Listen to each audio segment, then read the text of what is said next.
Look what I got. A box. Vevor. What do you think? Looks kind of big. It's heavy. Should we check it out? You want to check it out? All right. Let's do that.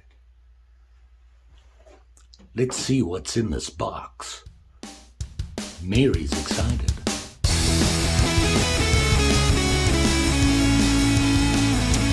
Okay, so I opened the box. Mary is now inspecting. She is, after all, the receiving manager, checking to see what is going on. Well, I got it out of the box. And what this is this guy, the gas forge from Vevor. These guys contacted me and said, we have a couple of products, we've seen your reviews, and would you be interested in having a look at some of our products? Let us know and we'll ship them to you. I looked through their product list and there was probably 8. And Mary thinks something is missing, so she's checking to see if it's still in the box.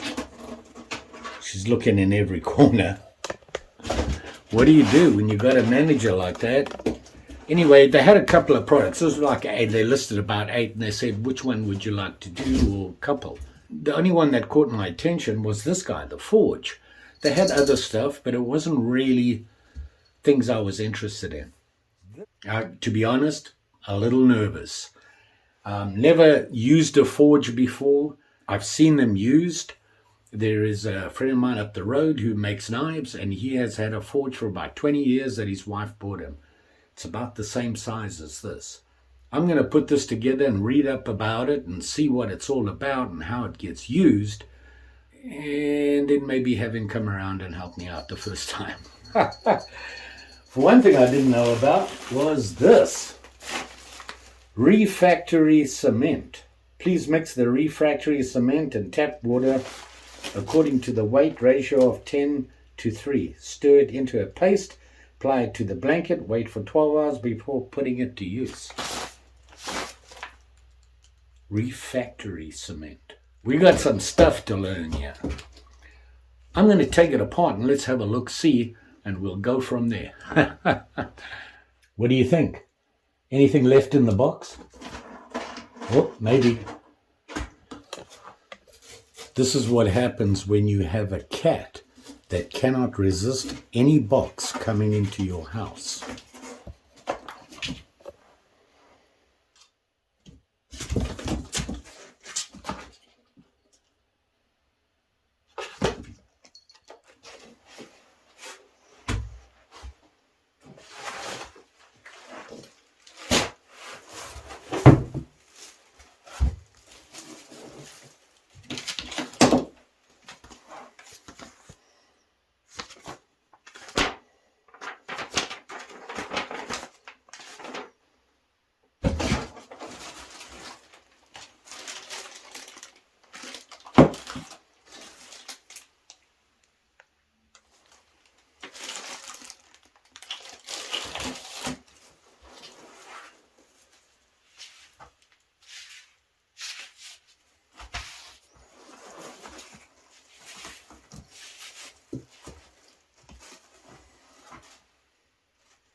Well, that's all the pieces that were in it. Let's try put it together. So following the instructions, these allegedly are the burners. See them? We have to assemble them to slide the burners into the 2 openings on the top of the forge. This is part of the bridge. Allegedly. Doesn't say left or right or anything, so here we go. Okay.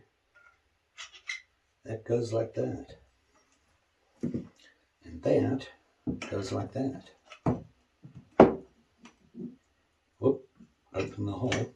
Okay. Okay, tighten these down. Don't need to over tighten them, I would think. Okay.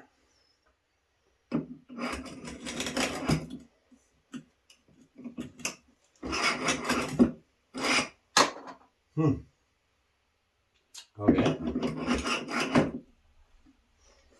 So there we are there. Must be the set screws. These guys. Not what I'd call a set screw, but I suppose that's what it really is. And we'll use one of the orphans, this guy, to those threaded holes, I would assume.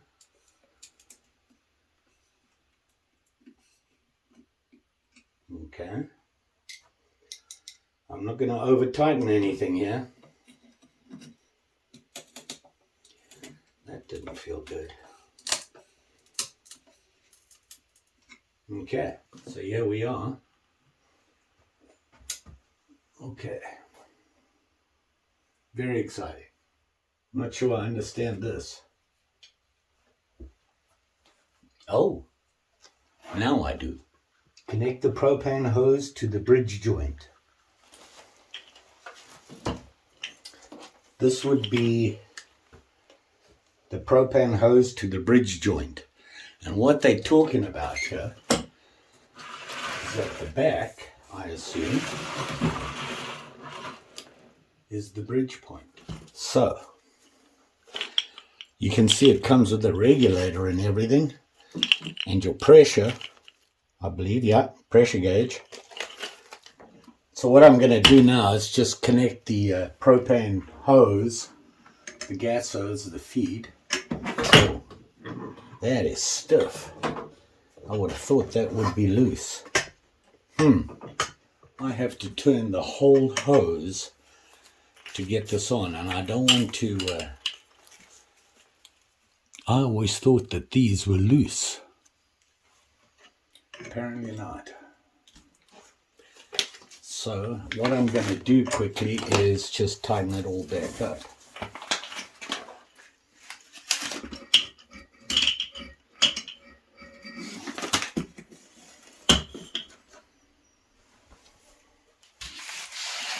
Now they say, you can see I've got my regulator connected and the gas line and the regulator here.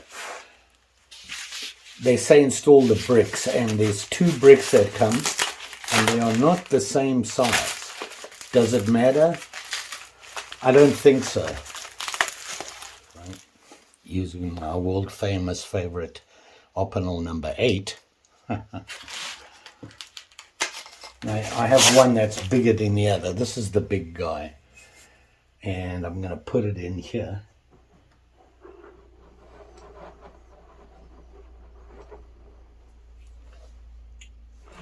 And I've got the smaller one here. I'm just going to cut it here. And you can see the smaller one there. And I'll put the 2 in. I suppose we want to line them up evenly. Just like that. So far, so good. They should be, and let's clean up around here. Okay, so I've connected everything, but I just read some of the instructions.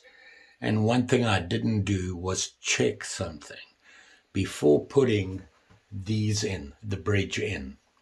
So I'm going to do that now, and then I'll show you what I'm talking about.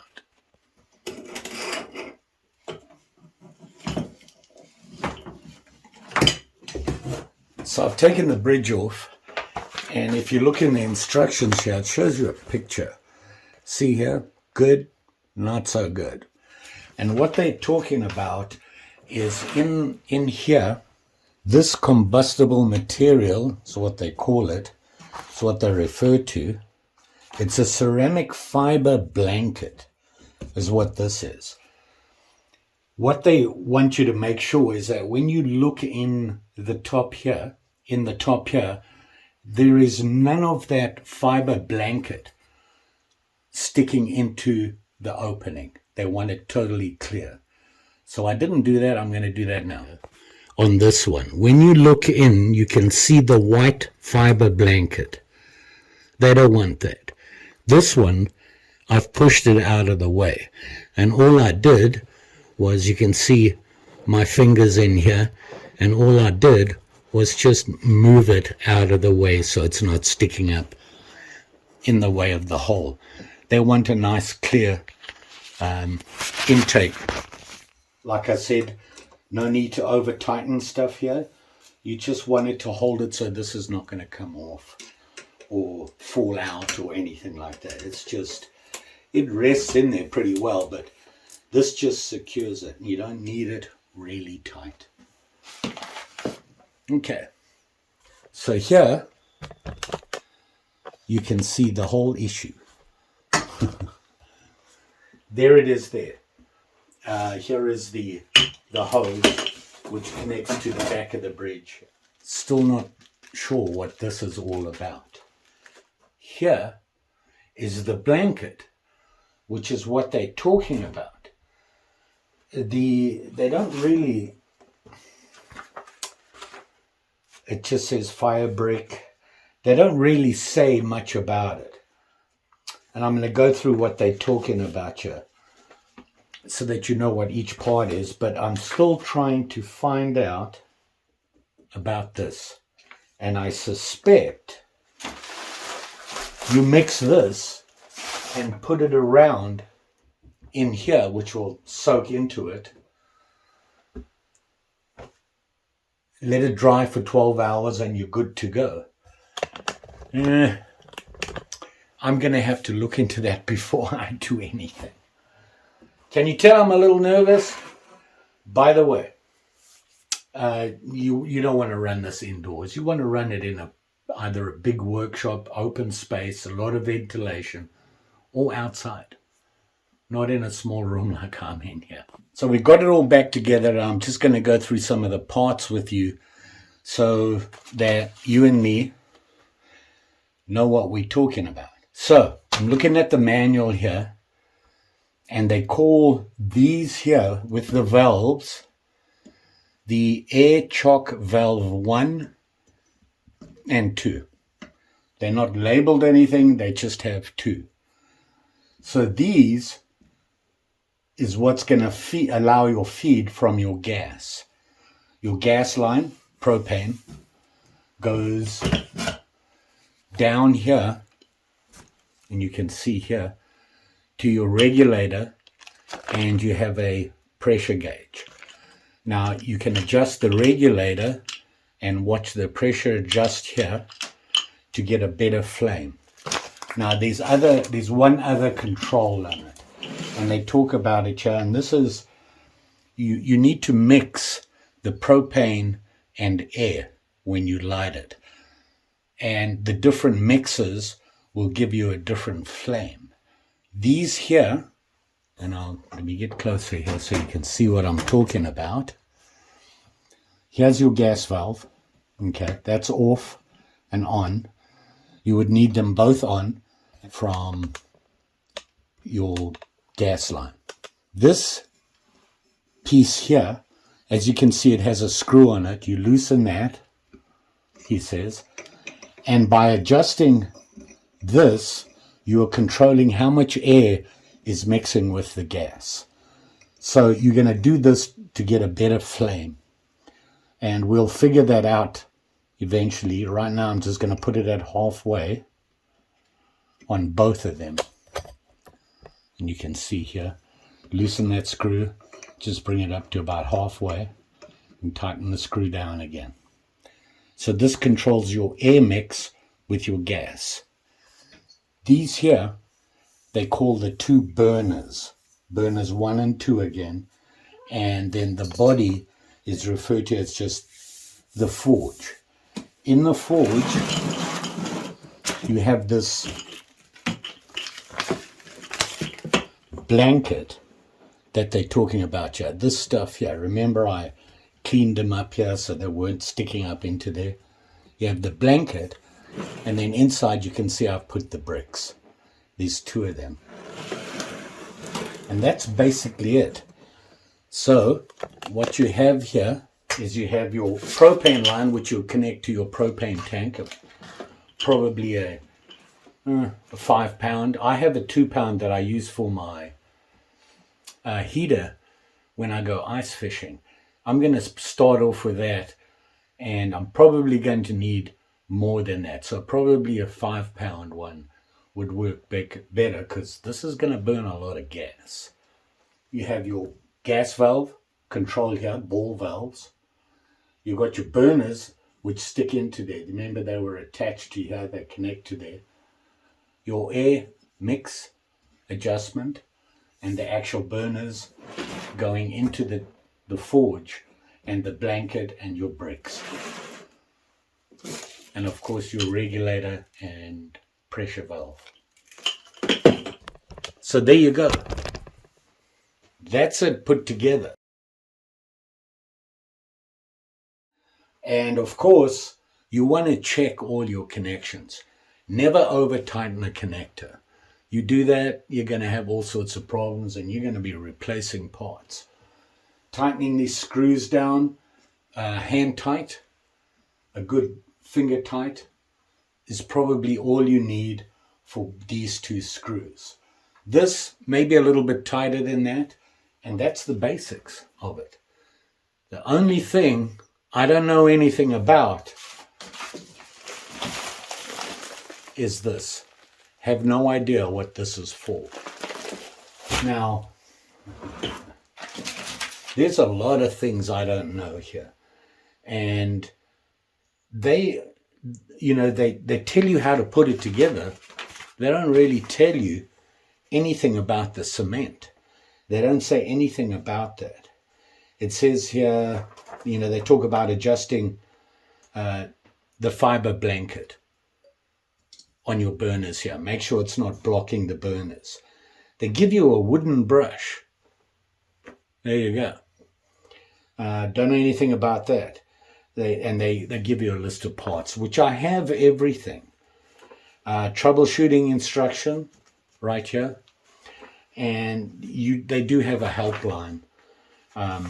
You can email their customer service. And, if I don't find what I'm looking for, I will be doing that.